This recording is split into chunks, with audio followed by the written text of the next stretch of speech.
Hey there, I'm Boone Christensen and welcome to 5 Minutes of Therapy. And today we're going to talk about one of the most prevalent problems in couples therapy, which is the pursue-withdraw cycle. It's something that plays out in almost all couples therapy cases. And first we're going to define what pursuers and withdrawers are. The pursuers are those seeking connection. They want to talk about their feelings, they want to make plans, they want to find solutions to couple problems. But they become anxious and desperate whenever their partner withdraws, whenever their partner goes inside their shell. And this makes pursuers want to nag and say passive-aggressive and critical things. It makes them want to vent to other friends that will validate and justify the pursuer's feelings. And this is totally understandable. It is super frustrating to want to find solutions and express feelings to a brick wall, which is often what a withdrawer feels like. Withdrawers are seeking space. They want to feel accepted for however they happen to be. They want to feel understood, which is really hard because they also have a hard time expressing their feelings. They want to feel low pressure. They want to feel low anxiety. They want to know that however things happen to be is good enough, that we don't need to change anything. But they become anxious and desperate whenever they feel pursued, whenever they feel that pressure. It makes them want to shut down. It makes them want to ignore. It makes them want to go numb. It makes them want to deny that problems exist or just avoid confronting those problems. But this is also totally understandable. If you feel like every time you come out of your shell and you make an attempt to engage in hard conversations and you just get shot down or interrupted or invalidated or criticized, it makes sense that you would want to stay inside your shell. So, what can pursuers and withdrawers do? We'll start with pursuers. Obviously, couples therapy is usually a pretty long, drawn-out process that's really difficult, but the goals for each side are pretty much the same. For pursuers, we're encouraging them to give space when it is requested and to not push. It doesn't feel good to push somebody when they are asking for space, right? It feels violating. To give invitations to engage in conversations rather than demands or threats to engage in conversations. And for when those withdrawers finally come out of their shell and they finally express something, to receive it, to listen to it, to validate it, and to not cut it short. Okay, withdrawers have a hard time expressing their feelings, and when they finally come out, we have to make that a positive experience.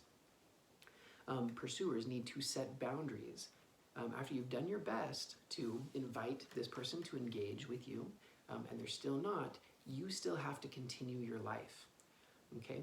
So, like a pursuer might say, give several invitations to discuss a certain couple decision, maybe a financial decision, and the withdrawer still isn't coming out.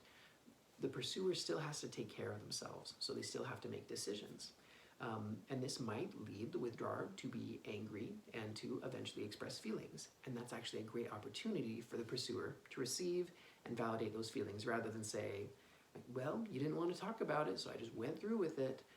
Bad approach. That's going to make a withdrawer shut down. But receiving that anger and validating it will make that withdrawer more likely to talk about the next thing. Pursuers, still express your feelings. Use a journal or a friend who won't judge your withdrawing partner. Okay, the problem with venting to friends is if they feed the flames by making judgmental or critical statements. So find someone who is a fan of the relationship and will validate both sides. And lastly, try and explore the personal issues inside you that make this cycle extra worse, okay, extra anxiety-inducing. Pursuers often have a history of feeling abandoned or neglected, which makes it extra scary when a withdrawer asks for space. So, withdrawers, if you can't engage in a conversation, you don't feel safe enough, try and verbalize that. Try and express, I need this much space for this much time. This will help reduce the pursuer's anxiety just a little bit. When you are ready to engage, set your own boundaries. Let your partner know, this is what I need to feel safe in a conversation. You might say, I will not participate if judgmental, critical, accusatory statements are made, or if I get interrupted, or I feel like my opinion doesn't matter. I will disengage at that point.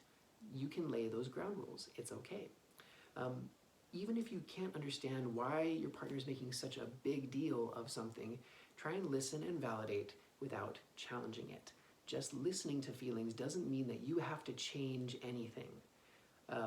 The most important part of the conversation is actually just the expression of feelings. Like behavioral changes might happen because of it, but not necessarily, okay? And lastly, withdrawers also need to explore what internal issues are making this cycle worse. Withdrawers often have a history of feeling inadequate and feeling responsible for other people's feelings, which makes it scary to listen to a partner with strong feelings because they feel like they need to fix it. And if it feels impossible to fix it, I'm just going to stay inside my shell because this is a lose-lose situation. So withdrawers can explore those internal issues and traumas in order to reduce the intensity of the cycle. There's a whole lot more to say about this, and maybe we'll make other videos, but thanks for watching. Until then, thanks.